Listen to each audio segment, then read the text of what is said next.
Hello, এখন রাত বাজে কটা? একটা। ওয়েট, তোমাদের দেখাচ্ছি। এই দেখো, একটা বাজে। এইবারে এখানে একজন দেখো কি করছে। ওই গো শোবে এসো, আর কত ব্যাকগ্রাউন্ড গুলো খারাপ করি বলে ভালো লাগে না। ওই গো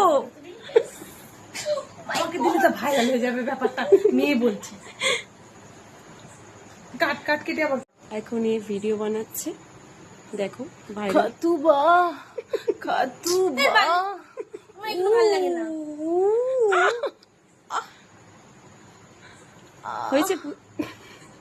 পূজা শুনছো? পূজা ড্রেস, ওই গো পূজা ড্রেসটা কেমন লাগছে একটু কমেন্ট করে। এসো। হ্যাঁ এরকম করবি, আমি এমনি এখানে বাজে লাগছে, এমনি করবি না, সামনে থেকে ভালো লাগছে। তাহলে